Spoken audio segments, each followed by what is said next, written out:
Hi welcome to my YouTube channel Kalyani kitchen Kadapa రుచులు. ఈరోజు ఈ వీడియోలో వంకాయ కారం ఎలా తయారు చేయాలో చూపించబోతున్నానండి. మన పెద్దవాళ్ళు చేసే వంటలు ఏవైనా మనకు నచ్చుతాయి కదా, వాళ్ళు చాలా సింపుల్ ఇంగ్రీడియంట్స్తో చాలా టేస్టీగా అయితే చేస్తారు. అదే వంకాయ కారం అయితే నేను ఇప్పుడు చేసి చూపిస్తున్నామండి. ఇదైతే మా అక్క చేస్తుంది, వాళ్ళ అత్త అయితే చేస్తూ ఉందంట. చాలా బాగుంటుందండి. ఇది ఎలా తయారు చేసుకోవాలో దీనికి కావాల్సిన పదార్థాలు చూసేద్దాము. లేత వంకాయలు అయితే తీసుకోండి. ఇవి 1.5 kg. ఇవి చిన్న వంకాయలు లేతలు తీసుకోండి. 1/2 కప్పు పుట్నాల పప్పు, టేస్ట్ సరిపడా ఉప్పు, పోపు దినుసులు, కరివేపాకు, 9 ఎండుమిరపకాయలు, వెల్లుల్లి, రెండు వచ్చేసి ఉల్లిపాయలు సన్నగా కట్ చేసి పెట్టుకోండి. ఒక చిన్న మిక్సర్ జార్లో 1/2 కప్పు పుట్నాల పప్పు అయితే వేసుకోండి. తర్వాత ఒక 6 నుండి 7 వరకు వెల్లుల్లి రెబ్బలైతే వేసుకోండి. ఒక 9 ఎండుమిరపకాయలు కారానికి సరిపడా వేసుకోండి. మీకు ఎక్కువ స్పైసీస్ కావాలంటే ఎక్కువ వేసుకోవచ్చు. టేస్ట్కి సరిపడా ఉప్పు అయితే వేసుకొని ఫైన్ పౌడర్ లాగా గ్రైండ్ చేసుకోండి. ఈ విధంగా అయితే గ్రైండ్ చేసుకోవాల్సి వస్తుంది.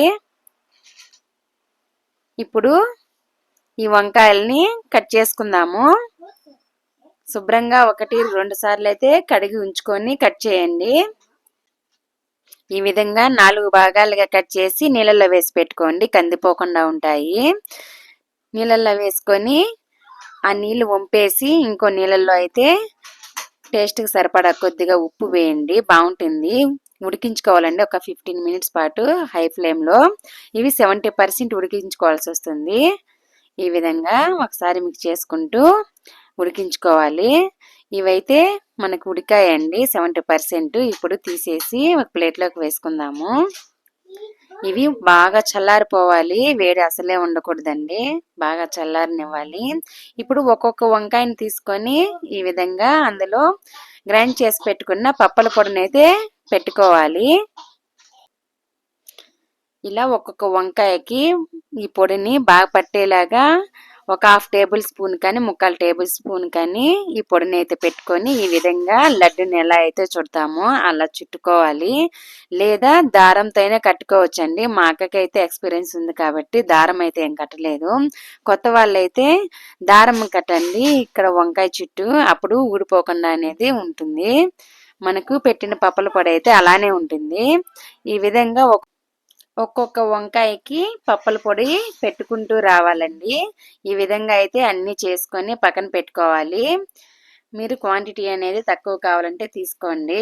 మాకైతే ఎక్కువ తీసుకుంది కాబట్టి 1/2 కప్ వేసింది పుట్నాల పప్పు. మీరు కొద్దిగా తక్కువ వేసుకోండి, 1/4 కిలో అలా చేసుకున్న వాళ్ళు, అప్పుడు వేస్ట్ అనేది ఏం కాదు. ఈ విధంగా అన్నీ వేసి పక్కన చుట్టు పెట్టుకోవాలి. అలా చేయడం వల్ల బాగా స్టిక్కీగా అంటుకుంటుందండి, మనకి పప్పల పొడి అనేది ఊడి రాదు. అన్నీ ఒక ప్లేట్లో చేసి పెట్టుకున్నాం కదా, ఇలా చూడండి. ఇది ఆల్రెడీ ఉడికించింది కదా, బాగా అంటుకుంది. మీరు అలా దారమైన చుట్టుకోవచ్చు. ఇప్పుడు స్టవ్ వెలిగించి కడాయి పెట్టుకొని అందులో ఆయిల్ వేసుకోవాలండి. 12 to 13 టేబుల్ స్పూన్ల ఆయిల్ అయితే పడుతుంది. 1/2 కప్ అనుకోండి. ఇలా ఆయిల్ హీట్ ఎక్కిన తర్వాత పోపు దినుసులు కూడా వేసుకోవాలి. ఇది మిగతా 30% ఈ ఆయిల్లోనే మనకి బాగా ఫ్రై అవ్వాలండి, అప్పుడే టేస్ట్ అనేది ఉంటుంది. పోపు దినుసులు వేసుకున్న తర్వాత కరివేపాకు, ఉల్లిపాయ ముక్కలు కూడా వేసుకోవాలి. ఇవి కొద్దిగా వేగిన తర్వాత అందులో పసుపు అనేది వేసుకోవాలి. పసుపు వేసి ఒకసారి బాగా మిక్స్ చేసుకోండి. మనం ఆల్రెడీ వంకాయలో కూడా ఉడికించి పెట్టాము ఉప్పు వేసి. పప్పల పొడిలోని కొద్దిగా వేసాము, ఇప్పుడేమీ వేయాల్సిన అవసరం లేదు, అదే సరిపోతుంది. ఇప్పుడు ఆనియన్స్ ఫ్రై అయిన తర్వాత ఒక్కొక్క వంకాయని తీసుకొని ఇలా నిదానంగా జాగ్రత్తగా పక్కన పెట్టుకుంటూ రండి. అన్నీ ప్లేస్కి ఎంతైతే సరిపోతుందో వీలైనన్ని పెట్టుకోవాలి. ఇలా టాస్ చేసుకోవాలండి. మనము గరిటె పెట్టి తిప్పితే అవి వెంటనే ఆల్రెడీ సాఫ్ట్గా ఉంటాయి కాబట్టి అవి చెదిరిపోతాయి, లోపల ఉన్న మసాలా కూడా వచ్చేస్తుంది. అలా టాస్ చేసిన తర్వాత ఒక 2-3 మినిట్స్ అయితే మనకు ఫ్రై అవుతాయి కదా, అప్పుడైతే మనము ఒక గరిటెతో కానీ అట్లకాడతో కానీ ఇలా నెమ్మదిగా జాగ్రత్తగా అయితే తిప్పాలి. ఇలా తిప్పుకుంటూ మనకి ఒక 10 మినిట్స్ అయితే పడుతుందండి ఫ్రై అవ్వడానికి. మీడియం ఫ్లేము లేదా లో ఫ్లేమ్లో మంటని అడ్జస్ట్ చేసుకుంటూ ఇలా ఫ్రై చేసుకోవాలి. చూడండి, పెట్టిన పప్పల పొడి ఎక్కడా కానీ బయటికి రాలేదు. వంకాయలు కూడా బాగా ఫ్రై అయిపోయాయి కదా. ఇప్పుడు మిగిలిన పప్పల పొడిని కూడా ఇలా పైన చల్లుకొని ఒకసారి బాగా మిక్స్ చేసుకోవాలి.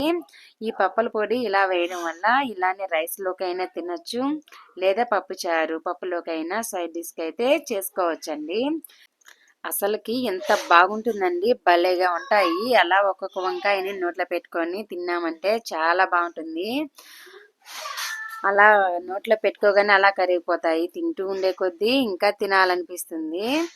లంచ్ బాక్స్లో కూడా పెట్టి పంపించవచ్చు, పిల్లలకైనా పెద్దవాళ్ళకైనా కూడాను.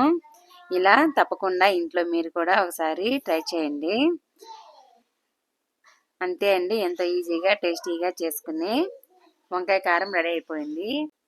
ఇది సైడ్ డిష్లోకైనా, చపాతీలోకైనా, వేడివేడి అన్నంలోకైనా, పప్పుచారులోకైనా చాలా బాగుంటుంది.